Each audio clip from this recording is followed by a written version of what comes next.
আমি মনে করতাম যে সাংবাদিকরা অলওয়েজ খুব নার্ড টাইপের হয়। ইন্টারন্যাশনালি অনেক কাজ বেড়েছে আমাদের। এই সেক্টরটা নতুন একটা কর্মক্ষেত্র তৈরি করে দিয়েছে। একটা মেয়ে এখন কাজ করে তার ফ্যামিলি চালাতে পারে। এখন আমার বয়স অলমোস্ট 40-এর কাছাকাছি। হাজব্যান্ড বলো, বয়ফ্রেন্ড বলো, এভরিওয়ান ওয়াজ ভেরি সাপোর্টিভ।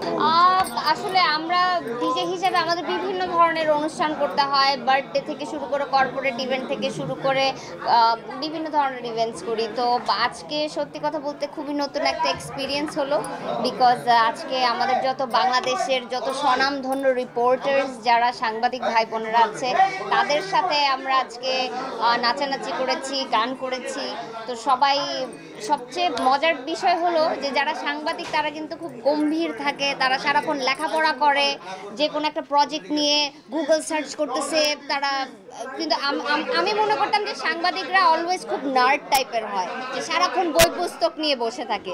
কিন্তু যখন আমি গান বাজাচ্ছিলাম, তারা যখন গানের রিদমের সাথে তারা স্টেপ দিচ্ছে, রিদমগুলো তারা বুঝতে পারছে, তারা গানগুলোর কথা জানে, তখন আমি নিজেই অবাক হলাম যে ওয়াও, তার মানে তারা আসলে বইয়ের পোকা না, তারা তাদের মিউজিক সম্পর্কেও বেশ ভালো সেন্স আছে।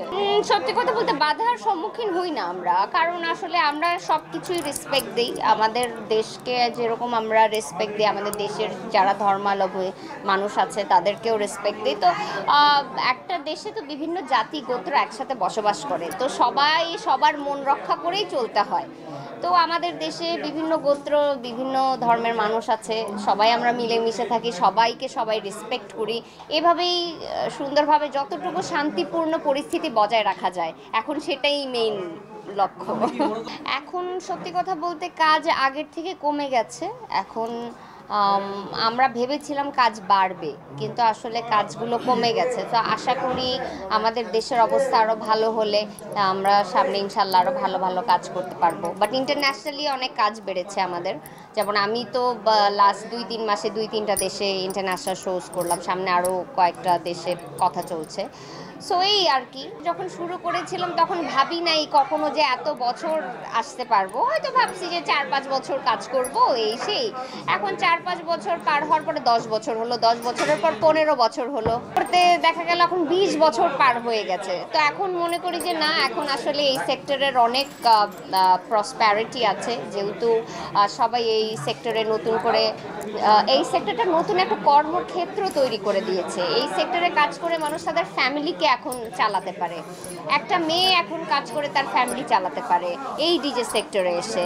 তো আমি বলবো যে বাংলাদেশে ডিজে সেক্টরের অনেক প্রসপ্যারিটি আছে আর অনেক সম্ভাবনা আছে। সেই 2006 সালে ডিজে শুরু করি, 18-19 বছর যখন আমার ছিল, তখন আসলে এই প্রশ্নটা কেউ করলে মানাতো। এখন আমার বয়স অলমোস্ট 40-এর কাছাকাছি। আমি অলরেডি একটা বাচ্চার মা। সো আসলে এখন আমার ফ্যামিলি কি হিসাবে দেখে সেই প্রশ্নটা এখন আর আসে না। বাট অবশ্যই আমার ফ্যামিলির সাপোর্ট ছিল বলেই আমি এই পর্যন্ত এসেছি। ও ইয়েস, আমার মাই হাজব্যান্ড বলো, বয়ফ্রেন্ড বলো, everyone was very supportive towards my profession. Because আমার আগে তো বাংলাদেশে এই সেক্টরে কেউ কাজ করে নাই। সো আমি একটা দেশের জন্য নতুন কিছু করছি, অ্যান্ড আমি এটা গ্লোবালি নিয়ে যাচ্ছি। সো আমার ঘাড়ে অনেক বড় একটা দায়িত্ব। সো আই থিঙ্ক তাদের প্রাউড করা উচিত যে তাদের মেয়ে, তাদের স্ত্রী বা তাদের মা যে এত বড় একটা দায়িত্ব পালন করছে।